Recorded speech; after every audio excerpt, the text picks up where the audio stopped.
lance un appel, une journée de grève à caractère reconductible, donc sur la filière traitement et ramassage des déchets et ordures ménagères, donc à la fois sur la partie privée, parce qu'il y a une partie qui est en délégation de service public, donc assurée par un certain nombre d'entreprises privées, mais je pense que Fabrice reviendra pour vous indiquer notamment où est-ce que d'ores et déjà il y a un certain nombre d'appels à la grève. Sont également appels à l'action des personnels territoriaux qui travaillent dans ce secteur, notamment sur la ville de Paris et puis sur la métropole Aix-Marseille, donc Régis Diacelli et Sébastien Cravero vous en diront plus. Donc le bilan indicatif il porte sur les différents points que vous avez dans les documents, donc la question de la maîtrise publique, évidemment les questions salariales, les questions de la manière dont sont traités les personnels en cas de changement de périmètre de gestion des missions, quand ça passe du public au privé, du privé au privé, etc. Bien évidemment, on a aussi en tête toutes les questions de pénibilité, puisqu'il s'agit d'un secteur fortement exposé à la pénibilité et que, comme vous le savez, donc l'année prochaine démarre le chantier retraite et qu'on a bien évidemment un certain nombre d'inquiétudes avec ce gouvernement concernant la manière dont il va traiter les personnes, en particulier sur la prise en compte de la pénibilité, on a beaucoup d'inquiétudes. On a également le devenir des organismes, en particulier les CHSCT, déjà attaqués dans le secteur privé.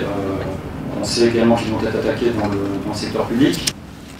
Donc il faut qu'il y ait maintenant une réelle prise en compte de la pénibilité de nos missions et sur une réelle prise en compte aussi de l'intérêt public de nos missions. On a une des mortalités les plus importantes. Autour de nous, c'est au quotidien des décès, que ce soit dans les pratiques ou que ce soit un peu plus tard à la retraite, quand ils y arrivent. Malheureusement, pour beaucoup d'entre nous, la retraite arrive trop tard. Nous exigeons donc pour ça une reconnaissance de la pénibilité avec un départ anticipé à la retraite.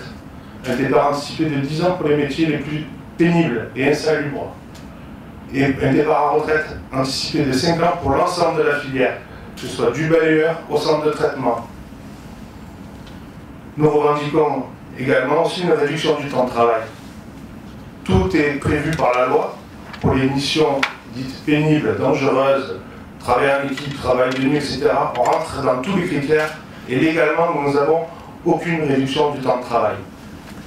Le fini-parti qui est pratiqué par certaines collectivités ou par certaines entreprises privées sont catastrophiques en termes de santé pour les travailleurs. C'est pourquoi nous appelons un mouvement de grève reconductible pour l'ensemble de la filière publique et privée de la collecte et du traitement des déchets. Donc on parle bien de toute l'ensemble de la filière, donc du balayeur à la collecte, aux chauffeurs de camions, aux ceux qui traitent aussi les déchetteries, les déchets à trier, les déchetteries, etc., jusqu'au centre de transfert, les incinérateurs, etc., afin qu'ils fassent reconnaître leur pénibilité, les pénibilités qui sont liées à nos missions.